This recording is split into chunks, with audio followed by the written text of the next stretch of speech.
Ladies and gentlemen, it's Blind Date, and here is your host. I just have to open up and say, where are we going with this?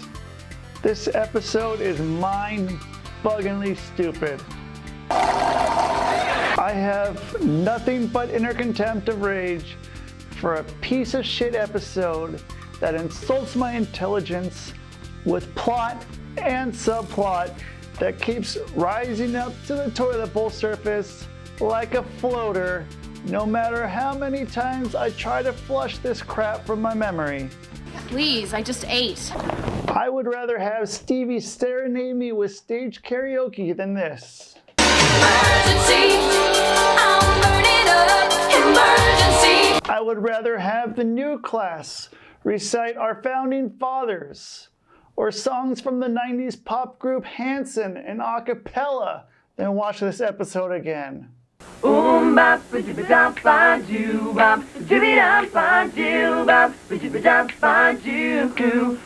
yeah. I would rather read Behind the Bell as Screech's porno stand-in puts the lime in the coconut than watch this garbage again. You have the sweetest ass tub and the sweetest ass bed and suite and the sweetest ass. Freshly washed. On the other girl's lip. I would rather a proctologist named Dr. Hook rearrange my plumbing than be subjected to this. Who cares? So what has got my buddy bands all in a bunch, you say? So who's got their dates for Saturday night? Well, we're working on it. Hey, I've got mine. Barfarama begins with Zack Morris holding a 7-Eleven product placement and a detention slip. I just got detention. Again. He's actually taking his detention well. You know I'm the only kid on America's Most Wanted? I wouldn't be surprised if he got it for being a smart mouth, probably at the expense from his teacher asking Zack why he doesn't laugh at his jokes. Hey, but nothing can ruin my date. With Zack replying, "I'll laugh when he says something funny." So it looks like it was worth it for him. Well, Slater, these are the good old days. Meanwhile, the gang is all preparing a surprise birthday party for Kelly, with Jesse and Lisa without dates, because you couldn't possibly go to your best friend's birthday party without someone else you would rather put on layaway to spend money on for another time. Slater, I don't go to the supermarket without a date. Seriously, guys, you're all friends. Isn't that enough? Come on, Lisa, Slater's right. I mean, this is the 90s. Men and women can go to parties alone, and it's perfectly acceptable.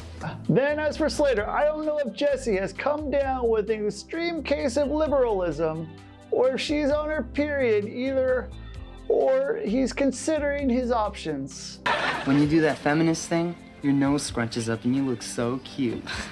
He later sees Kelly walk on by with Zack and Slater, still feeling the sting from Kelly not latching onto his driver's seat and putting his stick into motion. Yeah, well, enjoy it while you can, Preppy, because I'm gonna get Kelly back someday. Criminy, I just said a mouthful. Also, Mr. Belding rolling down the hallway, smoking endo, pimping on little kids, laid back, with his mind on his niece and a date to keep the peace. Hi, my niece is in town. Would you like to go out with my niece Friday night? They all run into counseling before he makes his rounds upon Bayside Heroes. Guys, I got a problem. Oh, just wear a hat, sir. Slater is already repulsed with the image of Mr. Belding in that dumpster fire of a dress. Catch you later, ma'am. I mean, sir. Well, isn't that special? Zack, however, is in much dire straits because this isn't any other detention he is facing. This is his 9th. I think that's number 8. No, number 8 was when you sold the school to the Japanese. Like the bottom of the 9th of any baseball game, one more detention and he is out of here. And 10 is... Don't say it. That's right. Oh, come. Suspension. Reasonable enough. What? Can't watch on, viewers? Thinking what I'm thinking? It's gonna happen, Morris. Not until cows give Pepsi, sir. Well, if your final answer was bribes, congratulations! You can now mind read the whole entire series plot from start to finish. In class, Lisa wants to hook up Jesse with that hot piece of ass from private school. I've got the perfect date for you. He's my next door neighbor. You live next door to Kevin Costner? Don't worry, Lisa. You may want to keep your tampons cooled. Because where she is going on her Vegas fugue state, she will have plenty of time to kill, fuck, and tease on her Get Drunk and Screw tour, sponsored by Bobby Brown Humping Around Promotions. You gonna keep that thing open all the way to Vegas? Okay, we're 4 minutes into this already, and already have been subjected to transvestites, child luring, and sex chalk. You know, the usual. So can we please get on to the plot already? No. In class, we finally meet our one-shot, Theater of the Absurd, absolute worst Shakespearean actor you have ever heard, the biology teacher, Mr. Hudson. Let's take your seats. You're on my time now. No talking. He's got a pointing stick up his ass, and it continues to go deeper as it keeps his rigid exterior in perfect harmony. No gum chewing. No fun of any kind. While he is lecturing, Zack Morris is note passing between Jesse and Lisa. Along, Mr. Morris. Is that a note you're taking? Yes, sir, I'm taking notes. Good, well then you'll know this. Mr. Hudson catches the note passing in the act and demands Zack read the note out loud to class. Look at your nose. Babe with brown eyes who goes to private school. Watch it. Here we have Mr. Hudson assume Zack Morris confess about desperately making love to a private school boy. What do you think about the boy? Mr. Morris? Read. I won't go out with him unless I meet him first. Very level-headed. Although Zack has no interest in dating a schoolboy, monitoring bracelet for the matter. I am in no mood for... Back in the principal's office, Mr. Belding has to get a nerd to crown her niece as the next pocket protector of love. You are the cream of Bayside. The upper crust. The tip of the top. Talk chemistry to me. I need a date for my niece Friday night. She an oinker or what? I'm guessing Bret Michaels is not enthused right now. So? Apparently, the nerd won't touch Mr. Belding's niece, considering no one knows what she looks like. Women sap your strength. Are you that uptight for cash, Belding? You can't afford a wallet-sized photo? That would probably help before you decide to violate more privacy laws.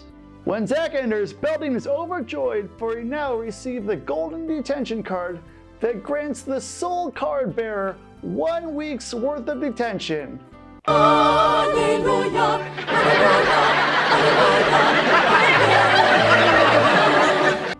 What? I happen to know family who work in some schools, and they do not give out 1 week of suspension for a first offense, especially for minor infractions of being a smartass. 1 week suspension, Morris. I'm a happy camper. Are all the Saved by the Bell scripts consists of first drafts void of any research? Mrs. Belding calls and is quite upset that Mr. Belding hasn't exceeded his authority enough to grant his niece a date. So Mr. Belding whips out, you guessed it from the earlier, the bribe card. Until now. And we'll let the suspension slide if he takes her niece out on a date. Mr. Belding, that's blackmail. Yeah. Well, there is one method to this madness. you get an angry mob of parents, tear down the walls of the school district, sue the district, and have Belding reduced to the size of a Walmart greeter. What's your parents' number again? Oh, this Friday night, you have for 2 hours. 3 hours, not a minute less. Then it's your treat, $20. $20? Seriously, no passing cannot constitute anything this rash that a simple timeout after school can't cure. I'm sorry you had to see that. I'm sorry I had to live that. Then again, the school board, just like the writers, haven't been paying attention to the ongoing continuity and the washing of Mr. Belding's grimy hands that they would probably give him a lighter sentence to avoid a lawsuit. In this situation, you would have Zack parents getting more mad at Mr. Belding than they would at Zack. Don't look so good. I've been better. Don't you get sick from our party? Don't worry, I'll be fine before Saturday. Saturday! I didn't tell you. The Max was booked, so the party got moved to Friday. Nope, can't have that. So common sense in the Saved by the Bell world keeps rolling to the tune of Zack Morris Plays the Fool, because there's no exception to the rule. Maybe factual, it may be cruel. Friday? Whoops. We're not lying. You're seeing this absurdity for yourself, that Zack Morris plays the fool. Whoops. Or you can dial a hotline to her heart. Principal is blackmailing you, and you didn't know this one moment that would further seal his fate as a permanent student at Bayside High would conflict with her schedule. Whoops. This attempt crashes on site when Mr. Belding's "you can't bullshit a bullshit" meter is peaking. What happened to you? Skateboard accident, sir. Nice try.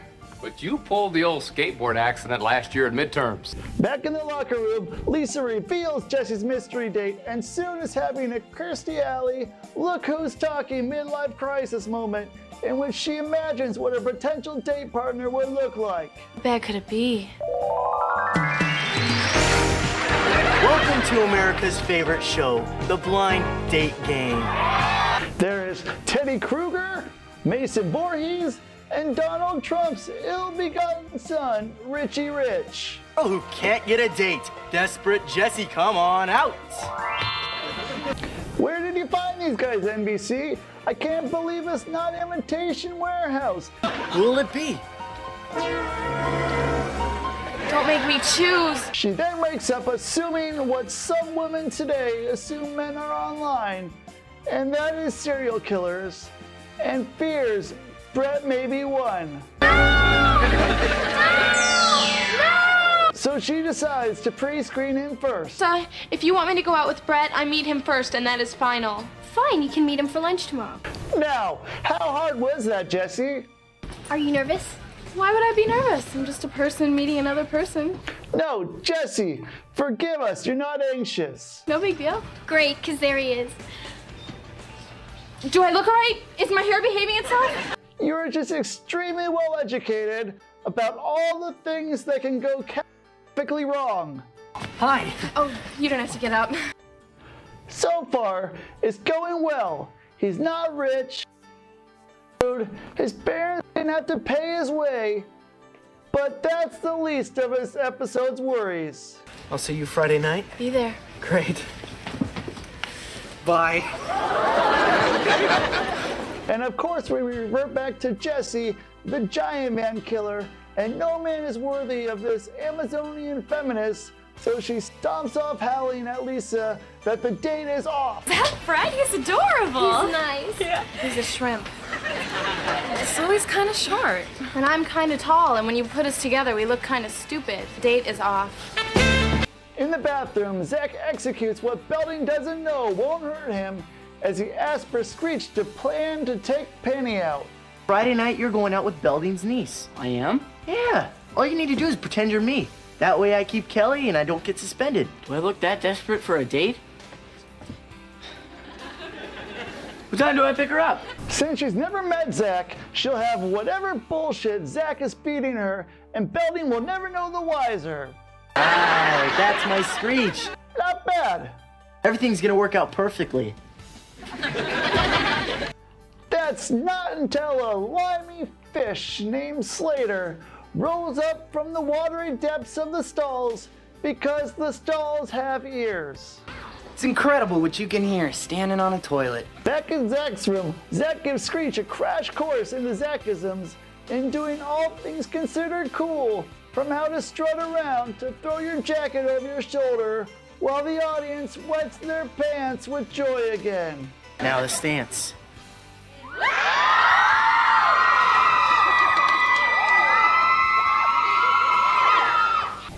He strikes a pose and the audience is feeling the love.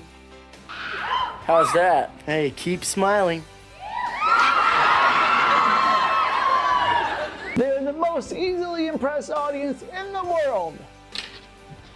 Ooh. And Lisa, now with the aid of Kelly, decide to get held to the horrible Miss Spano here. How much of a shallow woman she is about the Brett thing, so she decides to take Mr. Goodbar, good-natured Brett, to herself. I don't. Lisa, you would hurt someone you like because of something they have no control over? That's exactly the kind of small-minded, ignorant thing that I'm doing to Brett because he's short. Good acting, Lisa. So Screech enters and tells Kelly that he won't be able to attend because his dating plans fell through. Caught up with a babe. Penny Belding. Oh, why didn't you bring her? Sorry, Kelly, I can't. I'm going to the movies tonight with my new fox. The light's low, the hope's high, the gummy bear's flowing like candy. It's magical. She tells him to go have fun, storming the Science Museum. Hey, didn't you see the pain in her eyes? I thought that was mascara. Slater stops and convinces Screech that now Kelly will be crushed, that Zack will not come now, is your chance to crash the party. No, it was pain. Pain from not having one of her best friends at her party. You! You who? Oh. Slater is putting on pure ass wipery here in order to go for the late game-winning steal from Zach Morris. No, Screech, it's true. Look, why don't you go to the movie and come to the party afterward? Hey, it would mean a lot to Kelly. During the party, Jessie keeps fretting about how tall she is, but doesn't want to consider playing Let's Pretend I Give a Shit and leave it at that. Are you sure you don't want to dance? Oh, no thanks. I'm a bad dancer. Lisa thinks you're a great dancer. She also thinks Arsenio Hall is where the Lakers play. So Screech arrives with Penny wearing the absolute worst bad game show host wig. Where did you steal that from? Donald Trump? What's with the hair? It's something new. Do you like it? Does the word barf mean anything to you? I can see Zack took it well. Well, wait a minute. If he's dancing in your place, shouldn't we be asking you the same question? What are you doing here? Well, I didn't want to ruin the party. If you stay, you're gonna ruin my life. And what's with the wig? Gives me that extra bit of Zackosity. The episode starts to conclude with Jessie wrapping up her insecurities, while Brett makes a stand for Jessie. Sorry, Brett. I've acted like a real jerk. Well, Jesse, I am short. Yeah, but I'm the one who has to grow up. Here is where I retch over NBC's in disfavor of Saved by the Bell's canned similar plots that smell of strumming in a can. Why are we repacking this shit? Is it once enough? Why make Brett short? He's short enough. He is average size, but not too short that he could qualify as a midget, so what's wrong? Why do we care that Jessie is tall when most people are into body worshipping? I thought you liked him. I liked him sitting down. Slater is willing to pin Zack to the wall once and for all, has a phony but trying to convince Penny to tell Kelly just how much fun she is having with Zack Morris tonight. Okay, now, her and Zack, they're real close. I mean, they're like brother and sister. And it would be a great birthday present if she heard that you and Zack were having a good time together. Penny was asking for a blessing, then Kelly was about 2 seconds from turning into a WWE Attitude Era match. Zack. Well, yeah, we've had a terrific time together. Zack and I are going back to my uncle's house. he won't be home for a while, if you know what I mean. Yes, I know what you mean. You, a nice girl? All right, what a party. So Penny goes back to Screech and finds his tomfoolery to be something you're not to be quite stimulating, so they go off to Belding's office. Zack, come on, let's get out of here. All these girls are crazy about you, and who can blame them, my hunk? Yeah, babe, I got the goods. Honestly, wouldn't a room where the principal verbally ingrains into your head, come see me, shouldn't that discourage you to come, as it would make you as sexually inadequate as a geriatric patient? Then again, she is a Belding, and her sex probably comes with instruction, so make like Al Bundy and let her do all the talking. That poor girl. I think she still likes you, Zack. Oh, she'll get over me. In a few years. Kelly shouts, will the real Zack Morris please stand up? Please stand up. What's going on? Well, you know how Screech always wanted to be like me, and you... Zack, tell me, now. Now, since he is there and Screech is not, she considers that to be the best birthday surprise and birthday ruse ever. Saw Belding you go out with his niece. Yeah, I did. Zack Morris, I will never forget this birthday as long as I live. I should be furious. Go with the feeling. I don't know anyone else who would go to all this trouble just to make me happy. If he wasn't going to take legal action against Belding, at least he stayed loyal to her all throughout. Thanks, Zack. Hey, I knew you'd like it. As Slater gets more complimentary mud in his eye for taking the bleeding heart desperado's way out.